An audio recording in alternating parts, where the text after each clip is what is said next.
The first sound is always breathing, ragged, filtered through a Vox grill slick with sweat and incense, struggling to keep pace with the thunder of distant artillery. Before the world sharpens into shape, before memory claws its way free, there is only that strained, mortal sound, and the faint heat of a sacred brand pressed against your collarbone. Then the vision clears, and you remember where you stand.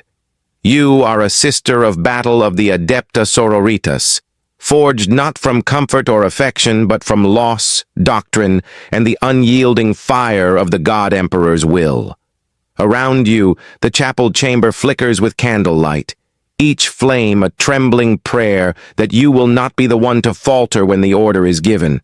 The air is heavy with burned incense and the metallic tang of promethium leaking somewhere beyond the altar.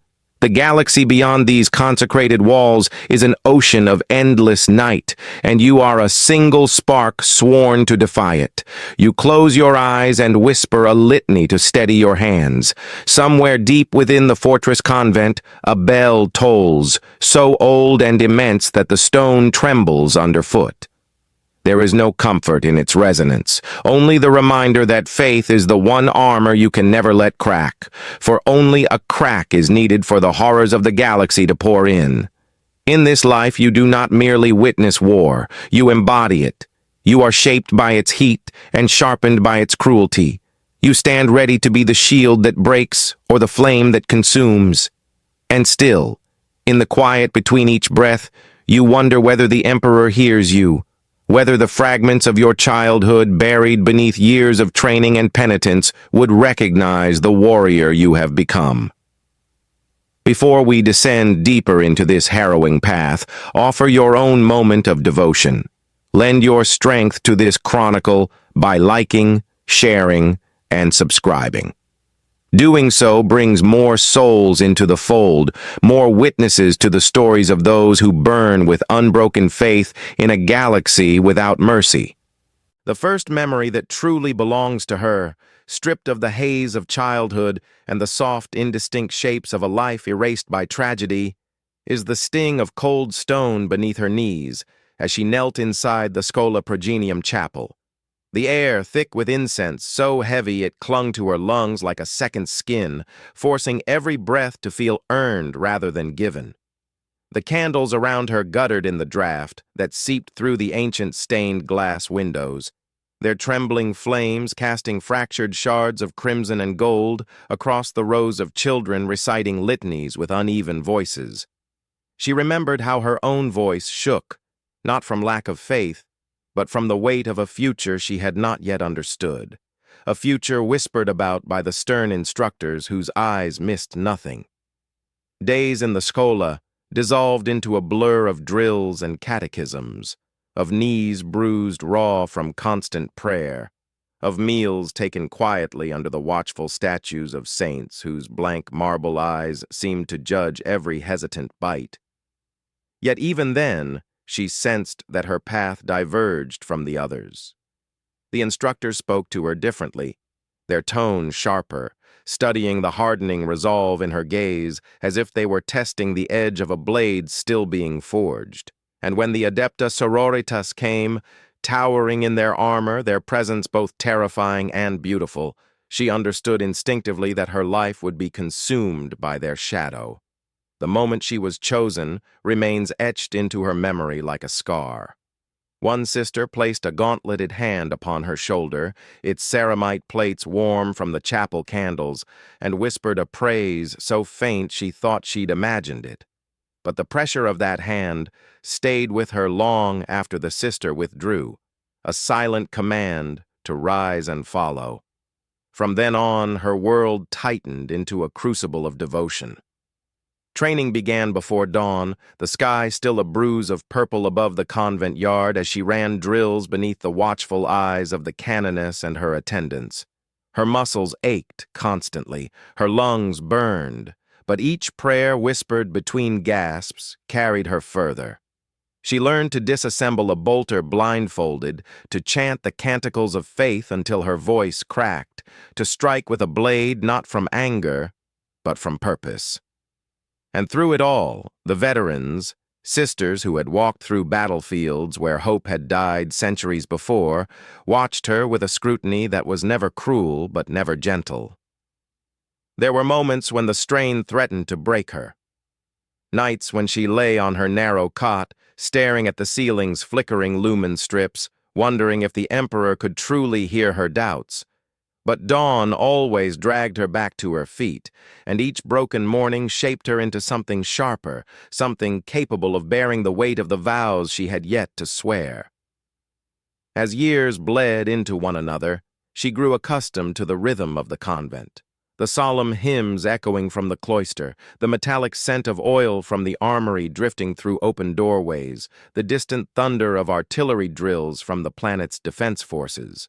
Every corridor became familiar, every crack in every stone memorized, until the convent felt less like confinement and more like the bones of her identity. Her final trial came on a night when the moon hung low and red over the fortress walls, casting a bloody sheen across the training yard. She stood before the altar, armored sisters forming a silent semicircle around her, their visors reflecting her trembling form like a row of unyielding judges. On the altar lay a relic fragment, a sliver of consecrated steel from a blade wielded by a saint, whose name the canoness spoke only in reverent whisper. Kneeling once more on cold stone, she pressed her palm to the relic and felt its chill seep into her bones. The words of the vow rose from her as if pulled by invisible threads, each syllable binding her tighter to the Emperor's will, a promise of obedience, purity, and the sacred fire she must carry into every corner of the galaxy's darkness. When the ceremony ended, she rose not as a child of the Schola, but as a novice of the Sororitas. The years that followed sharpened her further, stripping away hesitation through punishing trials. She learned to fire a bolter until her shoulders screamed from the recoil, to march through blistering heat and freezing winds without faltering, to maintain reverence even in exhaustion. She learned the significance of silence, the silence before a battle, the silence of prayer, the silence inside herself where fear clawed at the edges. More importantly, she learned that faith was not a gentle light, but a flame that demanded constant tending, a flame that would burn her from within if she ever allowed it to waver. And yet, for all the discipline, for all the ritual and scripture, there were moments of quiet humanity that lingered just as strongly. A shared glance with an older sister who recognized a familiar grief. The muted hum of a broken hymn carried through the dormitories by a novice trying to soothe her nerves. The unexpected warmth of a hand lifting her to her feet after she collapsed during a grueling drill. These moments did not weaken her, they anchored her. They reminded her that even those forged in the Emperor's image remained human, bound together by wounds that had never fully healed. At last, after countless seasons marked only by war reports and training cycles, the day arrived when the canoness summoned her to the armory. The ancient chamber glowed with soft lumen light, illuminating racks of armor sculpted with the imperial aquila. At the center stood her suit, polished, waiting, heavy with expectation. As she stepped into it piece by piece, she felt the armor accept her, its weight settling like a second skeleton around her frame. When the helmet was lowered onto her head and her world narrowed into the focused clarity of its visor, she realized that everything she had endured had led to this moment. She was no longer becoming. She was. And as the armory doors opened to reveal the waiting gunship that would carry her to her first battlefield, she felt no fear, only the hum of purpose thrumming through her veins. The vows she took as a child whispered through her mind, not as echoes, but as promises she now possessed the strength to uphold. The galaxy beyond awaited her, vast and merciless, and she stepped forward, ready to burn her name into its endless night. The gunship's descent carved a trembling shudder through her armor, the vibrations rattling up her spine as the world below rose to meet her like a wounded beast, desperate to claw at anything descending from the heavens. The first planet she would ever set foot on as a full sister of battle was nothing like the illuminated maps and pristine data slates she'd studied in the convent. It was a dying industrial world suffocating under its own smoke, its manufactorum stacks belching ash thick enough to stain the sky a permanent bruise. Through the rattling viewport, she saw entire districts blackened by bombardment, their once orderly grid of hab blocks torn open like carcasses picked clean by carrion birds. Fires burned in the distance, not the controlled flames of purification she had been trained to enact, but wild, starving blazes that danced hungrily through the ruins, consuming the last remnants of what had once been a thriving imperial settlement. As the gunship angled lower, the sister tasted promethium fumes in the air cyclers and felt the faint warmth of her rosarius pressed beneath her armor, a steady reminder that faith alone might be the only constant in the chaos she was about to enter. When the landing struts struck the shattered ferrocrete, the roar of conflict surged into the cabin, raw and immediate. A cacophony of lasfire, screamed orders, and the low, trembling groan of collapsing structures. She stepped out into a haze so thick she could barely distinguish shadows from smoke, her boots crunching over broken masonry and scorched metal. The first figures she saw were soldiers of the Astra Militarum, huddled behind a toppled transport, their flak armor stained with soot and blood, their faces hollowed by exhaustion. One glanced up at her as though seeing an apparition, his eyes widening with a desperate mix of awe and pleading hope.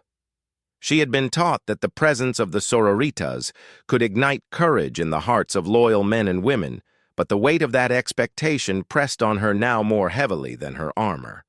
She offered him a brief nod, the only comfort she could spare, before advancing toward the front line, each step carrying her deeper into the wounded heart of the city. As she moved through the streets, the full sensory brutality of war assaulted her. The heat from nearby fires warped the air, distorting the outlines of distant figures darting between rubble piles. The metallic tang of blood mingled with the acrid fumes of chemical spills leaking from shattered manufactorum vats. Overhead, Vox channels crackled with fragmented distress calls, pleas from civilians trapped beneath collapsed structures, frantic warnings of enemy pushbacks, and the cold, clipped commands of officers struggling to maintain a semblance of order.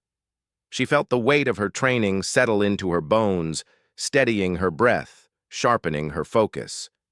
This was no exercise, no simulated scenario with instructors lurking unseen. This was the crucible she had been prepared for, yet nothing from the convent had truly captured the staggering immediacy of real suffering. A cluster of civilians stumbled into her path, their faces masks of ash and terror, clutching children wrapped in tattered blankets. Their eyes met hers, silently begging for salvation, but their path led away from the battle, while hers led directly into its maw. For a fleeting moment she hesitated, her hand brushing the hilt of her chainsword as if hoping for an answer hidden there. Then a distant explosion snapped her back to purpose. She directed the civilians toward a makeshift triage station she had passed earlier and pressed forward, knowing that mercy and resolve were not mutually exclusive, yet each demanded sacrifice. The first engagement came without warning. A shriek tore through the smoke, followed by the unmistakable crack of heresy-tainted weaponry. A group of cultists spilled from a collapsed manufactorum, their forms silhouetted against the burning interior, chanting in discordant unison as they charged. Their robes were smeared with symbols she recognized from forbidden scripture, markings that twisted nauseatingly even as she looked at them. Her bolter rose instinctively, the weapon's weight familiar and grounding. The recoil slammed into her shoulder as the first round punched through a cultist's chest, tearing him backward in a spray of corrupted flesh and cloth. Training took over, each breath sinking with every pull of the trigger as she advanced steadily, step by step, her voice rising in a litany of wrath that cut through the clamor of battle. The cultists' charge faltered, their chants dissolving into panic as disciplined fire tore through their ranks. When the last of them fell, twitching in a smear of soot and blood, the street grew momentarily silent save for the crackle of nearby flames and the distant rumble of artillery. But victory offered no rest. A squad of guardsmen rushed past, shouting warnings of an enemy advance toward the central square. Without hesitation, she followed the flow of reinforcements, her strides long and unyielding. The square, once a gathering place adorned with statues of imperial heroes, had transformed into a charnel ground.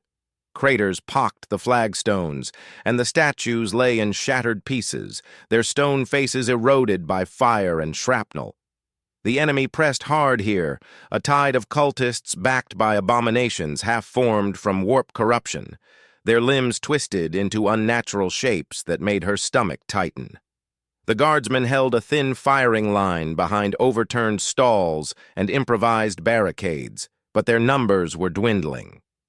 As she stepped into the square, a guardsman barely older than she had been at her vow ceremony turned toward her with a trembling smile, as though her arrival alone had altered the battle's fate. She moved to the center of the line, planted her feet, and ignited her chainsword. Its roar cut through the din, a sharp, savage sound that anchored the trembling soldiers around her. When the enemy surged forward, she met them head-on, her blade cleaving through flesh and bone with brutal finality. Bolter rounds thundered beside her as guardsmen rallied, their fear hardening into resolve. Amid the clash, she felt the first true test of her faith, not in scripture but in herself. Every movement, every decision carried consequences, measured not in doctrine, but in blood spilled on the stones beneath her boots. And yet, as the tide began to turn, she sensed a cold certainty settling within her. She could endure this. She could carve hope from despair, one fallen enemy at a time.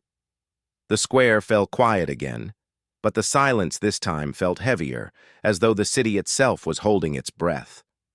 As dusk bled into night, she followed a squad deeper into the ruins, where the sounds of battle simmered into an eerie stillness.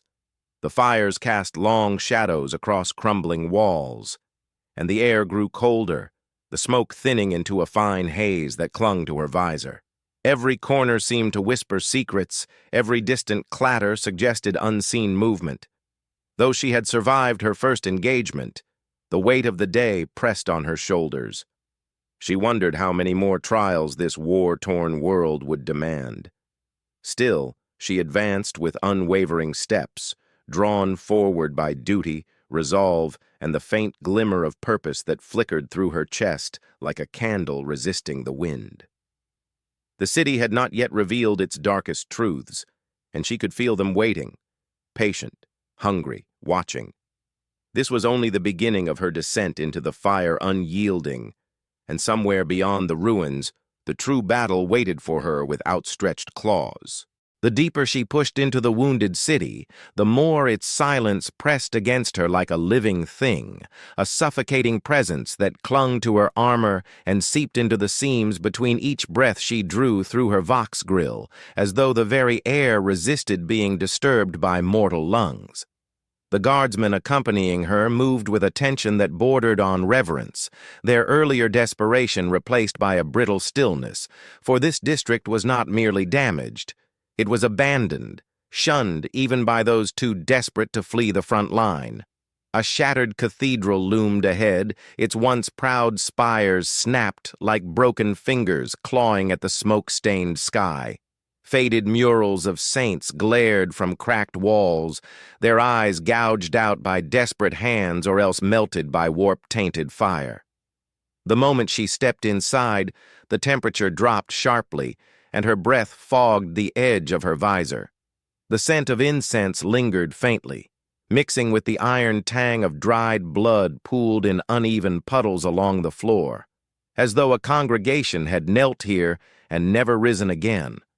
A flicker of movement caught her eye, only a curtain of dust shifting, disturbed by the boots of her companions, yet the unease it sparked threaded cold fingers along her spine. This place felt wrong in a way no battlefield ever could, wrong in a quiet, hungry way that whispered of unseen eyes and crushed prayers. The guardsmen fanned out, their laser guns trained on doorways and alcoves swallowed in shadow. She approached the altar, its surface smeared with a residue she recognized too easily from forbidden briefing scrolls. The opaque, iridescent sheen of a ritual interrupted or completed long before the Imperial forces reclaimed this ground.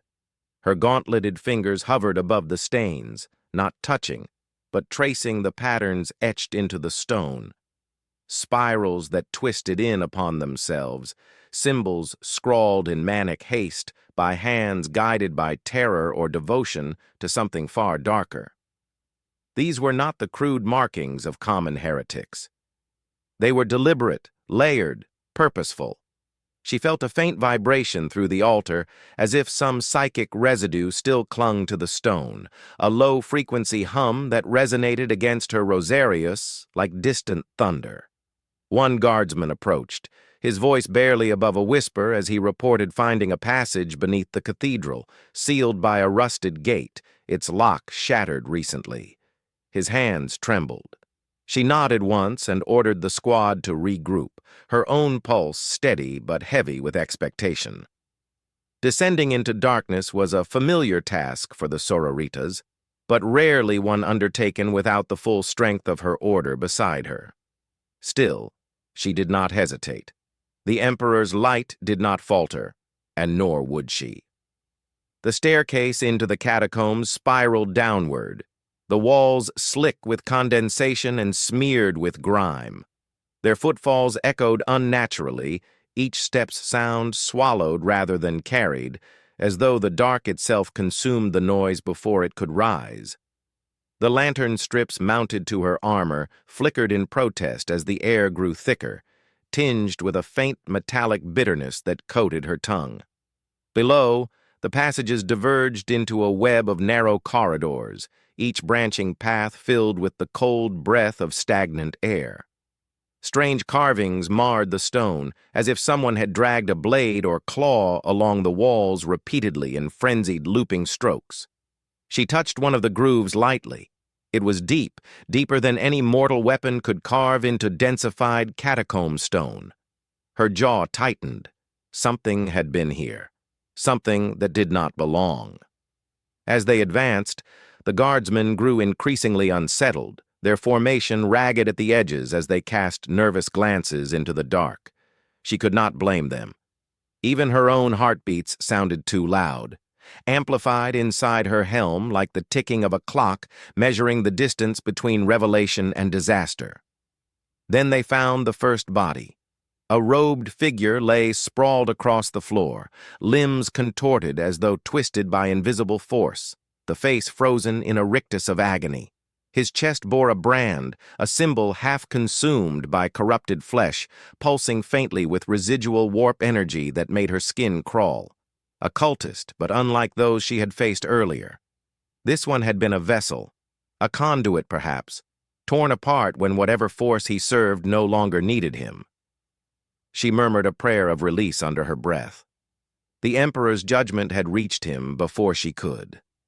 Further in, they discovered a chamber lit by flickering candles melted into grotesque shapes. At its center lay a circle of scorched stone, its edges cracked as though something powerful had erupted outward. Her eyes narrowed behind her visor. This was the heart of the corruption threading through the planet. But as she stepped forward, a faint rustle echoed from beyond the chamber's farthest archway. The guardsmen snapped their weapons up, but she lifted a hand, not in dismissal, but in warning. Moving cautiously, she approached the archway, her boots pressing into ash that smeared beneath her soles. The rustling came again, accompanied by a faint, wet gasp that prickled the back of her neck. She entered the adjoining corridor and found a survivor, a young woman in torn robes, her skin gaunt and pallid, eyes wide with frenzied dread. She recoiled as the sister approached, whispering incoherently about shadows that whispered, about voices that promised salvation if only she surrendered. The woman clutched a cracked data slate, refusing to let it go even as tears streaked her soot-stained cheeks. With gentle firmness, the sister took the slate from her trembling hands and signaled a guardsman to escort the woman back toward the surface. The contents of the slate were fragmented, corrupted, but enough survived to paint a chilling picture. These catacombs had become a sanctuary for a heretical sect long before the war reached the city above. They had prayed not for deliverance, but for awakening, for an ancient presence beneath the world's mantle to rise and remake their shattered lives. The sisters' blood ran cold. The cult's rituals were not mere acts of desperation. They were coordinated, orchestrated with intent that stretched beyond this single planet. As she scrolled through the corrupted images and broken text, she felt a slow, seeping dread settle over her. The symbols matched those found in the cathedral. The fractured chanting recorded in one file trembled with psychic interference. And worst of all were the references to something stirring, something watching through the cracks in reality, patient as stone and hollow as the void. Before she could study further, a distant scream pierced the catacombs, raw and short-lived. She spun around, bolter raised, sprinting back toward the chamber. The squad's formation had collapsed into chaos. One of the guardsmen was gone, not slain, not fallen, simply gone, as though the shadows themselves had swallowed him whole. The remaining soldiers backed away from the dark corners, their breaths sharp and panicked. She barked an order for discipline, her voice cutting through their fear like a blade. But even she felt the oppressive pressure building, the sensation of an unseen gaze sliding across her armor, probing for cracks in her resolve. When she stepped into the center of the chamber again, the air shifted, a low, almost imperceptible vibration rippling through the stone, shaking dust from the ceiling. Her visor display flickered for a heartbeat, static crawling around the edges like skeletal fingers. She lifted her bolter, scanning the shadows where the catacomb tunnels disappeared into unlit depths. No movement, no breath, nothing but the weight of anticipation thick enough to choke on. Something was here with them, something that understood patience far better than any mortal foe. She inhaled slowly, forcing steady control back into her limbs. This was no longer simply a mission. It was a descent into the hidden rot coiled beneath the planet's surface, a hunt not for enemies she could see, but for a truth that threatened to break her if she embraced it too fully. Her faith had been her guide through fire and battle, but now it was the only barrier between her and the abyss pressing close with silent predatory interest, and deep in that darkness, something exhaled. The whisper of dawn never reaches a world like this. Instead, there is only the rolling crimson haze that stains the broken horizon and clings to every vision like a half-remembered nightmare. And as I pushed deeper into the ruined fields with my sisters at my back, I felt the air shift with that unmistakable tension that precedes a revelation no mortal should ever witness.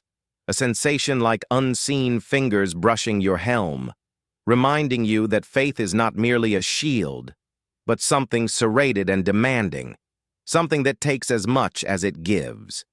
In those moments, the crackle of distant lass fire and the thunder of falling debris faded into a strange quiet, as though the war itself paused to watch what would happen next, and I found myself staring at a toppled shrine whose once gleaming marble had been scorched black by promethium, its sculpted saints faceless, its aquila wings broken, and yet something in the way the dust swirled around its base felt wrong, almost alive, a vortex pulling the senses downward until I felt the urge, no, the compulsion, to step closer, to reach toward it, to listen to the faint rhythmic pulse echoing from within, as if some buried heart still beat beneath the rubble.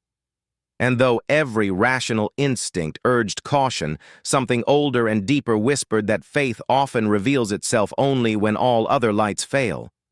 So I lowered myself between bent pillars, my gauntlets scraping stone, and as my sisters formed a perimeter above, I descended into the dim cavern created by the shrine's collapse, each breath filling my lungs with the scent of ash and metal, and something faintly sweet, like incense burned too long, leaving a residue of sorrow on the air. The chamber below should have been empty, a hollow pocket beneath shattered architecture, but instead I found the remnants of a sanctuary that had survived total ruin by some miracle or curse, lit by a single sputtering lumen flickering against murals that had been spared flame but not time. Their pigments cracked and peeling, the holy figures distorted into faces stretched by grief. I stepped toward the center, boots crunching debris, and saw an altar still standing, crooked but unbroken, its surface etched in devotional script so worn it resembled veins branching across ancient stone, and on that altar lay a small object wrapped in scorched cloth, radiating a warmth that prickled through my gauntlet as I reached out. I hesitated, sensing that touching it would bind me to something unseen, but the chamber seemed to close around me, and I felt again that rhythmic pulse, subtle, persistent, like a heartbeat counting down toward revelation. The cloth crumbled at my touch, revealing not a relic as I expected, but a data slate fused at odd angles by heat, its surface cracked, yet still faintly active. The runic display flickering with fragments of transmissions that looked far older than the war currently raging above us. As I lifted it, the lumen flickered as though disturbed by a sudden movement of air, and I thought I saw a figure shift along the mural's edge, a shadow pulling back into painted darkness, though when I turned, nothing remained but warped saints staring with blind eyes. I activated the slate with care, its damaged circuits groaning before its screen stabilized just long enough to reveal images that should not have existed here. Records of the planet before it became a battlefield, visions of pilgrims gathering beneath brilliant banners, processions of children carrying candles through streets now buried in rubble, and a cathedral choir whose harmonies, though silent on the recording, seemed to vibrate faintly within the chamber, as though some echo of their devotion had seeped into the walls. Scrolling further, I uncovered something stranger. Brief, jittering vids of a figure in white armor, marked with a symbol I did not recognize, speaking in a hoarse whisper that the slate failed entirely to render, the audio fragmenting into static that somehow felt intentional, like a secret refusing to be spoken. But what unsettled me most was the final entry. A sequence of flashing symbols that resembled a prayer written in a dialect I had never studied, accompanied by a grainy silhouette kneeling beside the altar where I now stood, the figure raising its head as though sensing my presence across time, its helmet catching the lumen's glow in a way that made it look almost reflective, almost aware. A chill crawled beneath my armor, settling down my spine, and I felt as though two realities pressed together for a heartbeat, overlapping like thin sheets of parchment caught in the same draft. Before I could study it further, the slate emitted a sharp burst of static, its runes flaring once with violent brightness before going permanently dark, leaving my hand tingling as though it had absorbed the device's final breath. I stared at the dead artifact, feeling that peculiar warmth fade, replaced by a hollowness that made the chamber suddenly colder, as though something had departed, leaving only the trace of its absence.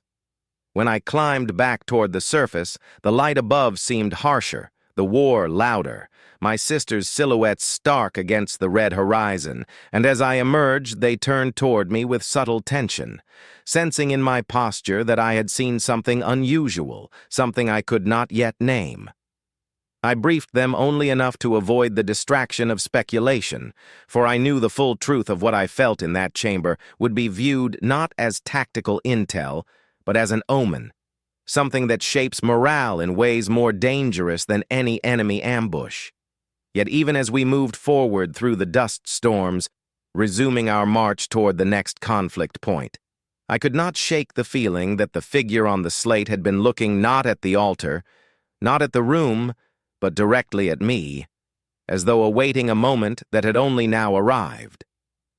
Hours later, after pushing through districts where the air shimmered with radiation and the rubble seemed to whisper with shifting micro-echoes, we reached a manufactorum that intelligence insisted was abandoned, its towering stacks belching thin plumes of smoke that defied all logic, for nothing within should have been functional. The sky above it swirled in unnatural patterns, clouds spiraling inward as if drawn by some unseen gravity, and I felt the same pulse I'd sensed beneath the shrine, faint but unmistakable, resonating through my chest like a distant drumbeat. My sisters noticed my pause, glancing toward me for direction, their armor smeared with dust, their posture rigid with the fatigue of endless conflict, and I stepped forward, forcing myself not to reveal the unease rising inside me.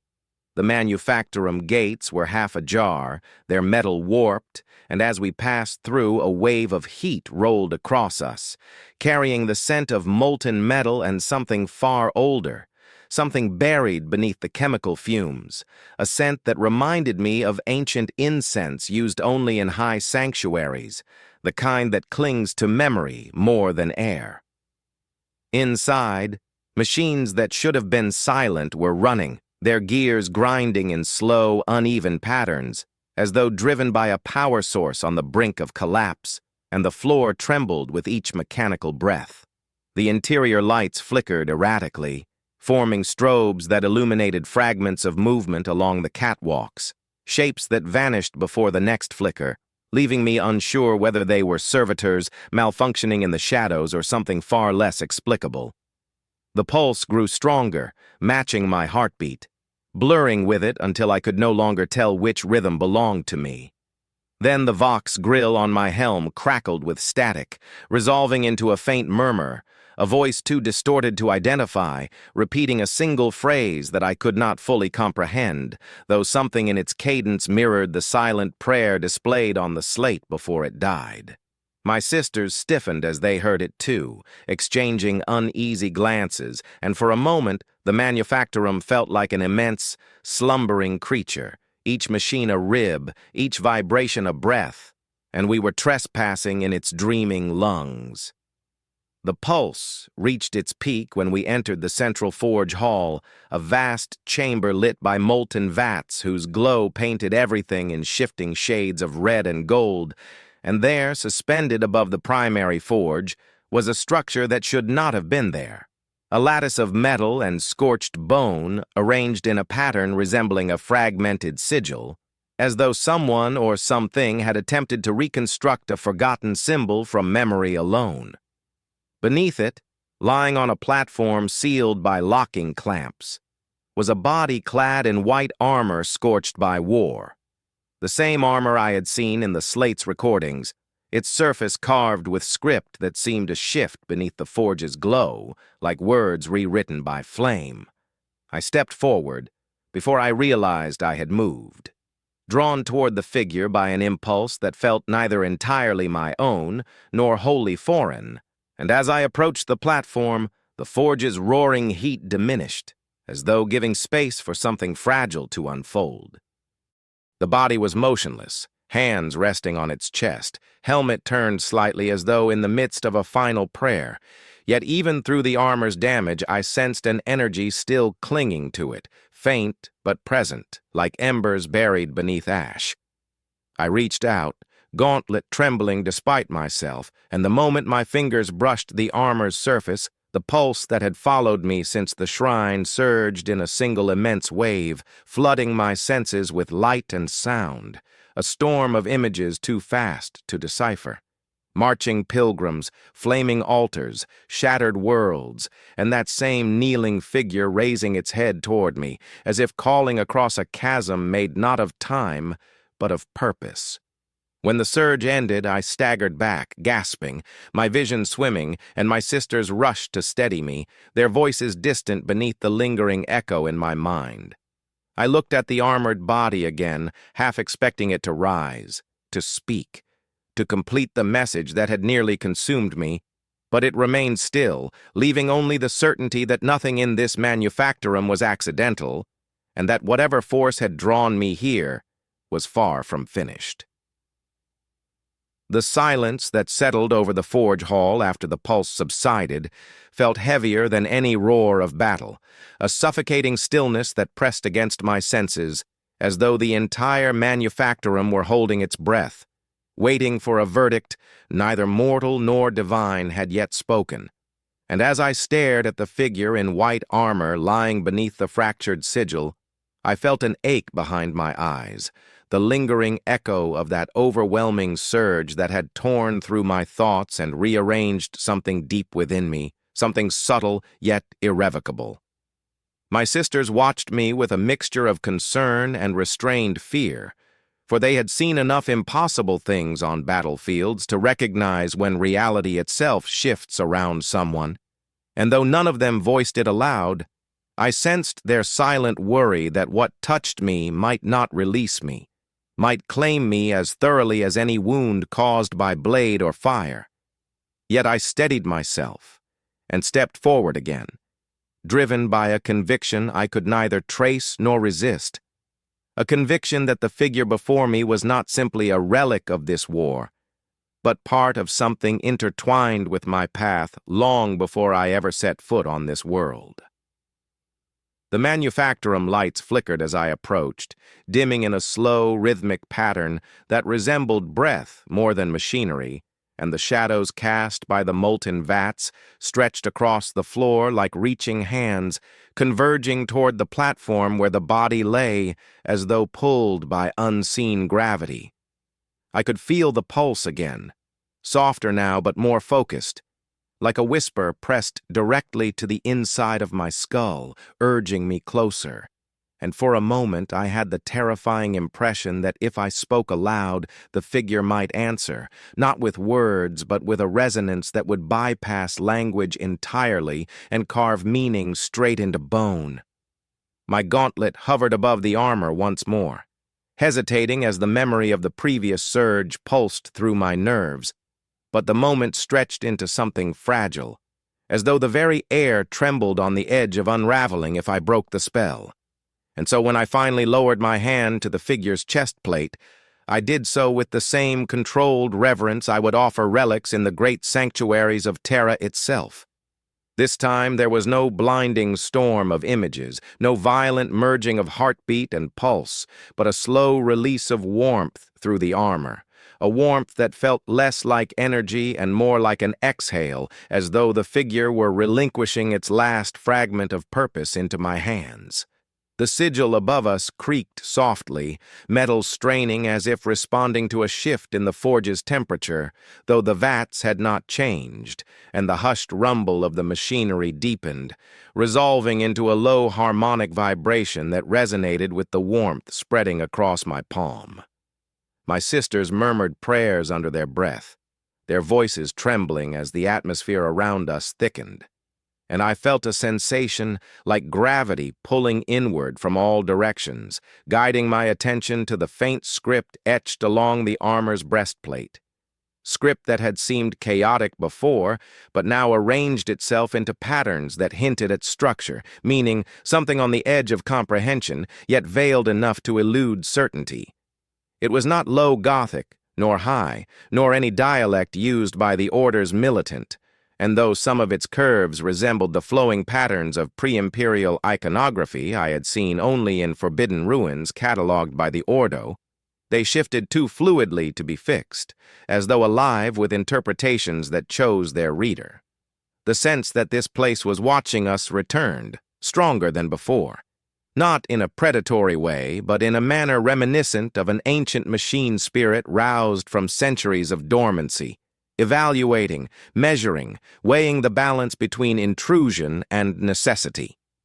I whispered a prayer not to the Emperor's grandeur or his godlike eternity, but to his unyielding will, to the part of him that understands trials carved through suffering, and the vibration in the air softened, shifting into something almost contemplative. When the platform clamps released with a metallic hiss, startling both me and my sisters, I stepped back by instinct, watching as the armored body rose a few centimeters, held aloft by mechanisms hidden within the forge's understructure, and the sigil above rotated with a slow, grinding sound, aligning its fractured segments into a shape that dissolved the moment I tried to define it. A final gust of heat washed across us, extinguishing several lumen strips at once, plunging the chamber into wavering half-light where every motion cast towering shadows, and then, as though reaching a decision, the platform lowered the body toward us until it hovered at chest height, suspended in a way that defied logical explanation. I felt my breath steady as a purpose I did not fully understand crystallized within me. A sense that whatever message or burden the figure carried, it had chosen this moment, this place, this company, this war, to pass it on. And I reached forward again, bracing myself not for visions or pain, but for truth, however fractured. When my fingertips touched the armor's helm, a faint chime reverberated through the manufactorum, echoing along its corridors like the memory of a cathedral bell. And within that sound, I felt the presence of distant voices. Not words, not commands, but fragments of devotion from the planet's lost pilgrims, their faith lingering in the walls, drifting like dust suspended in ruined light. The warmth beneath my hand faded, leaving a stillness so complete it felt absolute, and the platform's suspensors dimmed as the body settled into my arms with a weight far lighter than it should have been, as though the armor were hollow or the figure within had already stepped beyond the boundary of flesh and presence. My sisters knelt in a coordinated motion, not by command but by instinct, forming a ring around me as though recognizing the gravity of the moment even without understanding its nature, and I stood cradling the armored form, feeling the echo of the pulse linger in my bones one final time before dissolving like breath on cold air. The manufactorum lights returned abruptly, stabilizing without a flicker, bathing the hall in stark clarity, and in that brightness the sigil collapsed with a metallic shriek, its fractured pieces raining down in harmless fragments that clattered across the floor. The machines stilled one by one, their grinding halt accompanied by a long exhale of steam, and the unnatural heat dissipated as though someone had opened a window to the void. The moment the last machine fell silent, a Vox beacon in the corner of the hall activated, its signal broadcasting an emergency extraction request coded to our order's encryption, a signal no one present had triggered. We exchanged glances, each of us realizing that whatever force had guided us here was now ushering us onward, not with compulsion, but with the quiet inevitability of a path laid long before our arrival. As we carried the body out of the manufactorum, the crimson haze outside had deepened into a shade bordering on violet, the sky roiling in unnatural patterns that suggested storm fronts battling across layers of polluted atmosphere, and far in the distance we heard the muffled thrum of transport engines responding to the beacon's call. I looked down at the armored figure one last time, before the extraction craft arrived, feeling both drawn to its enigmatic silence and relieved to pass it into the hands of those who could study it without the weight of personal entanglement. Yet as the winds stirred around us and the world groaned beneath the strain of endless war, I could not shake the certainty that this was not an ending, but an intersection, one moment in a chain whose links stretched far beyond my sight, connecting faith, ruin, memory, and something stirring at the edge of understanding.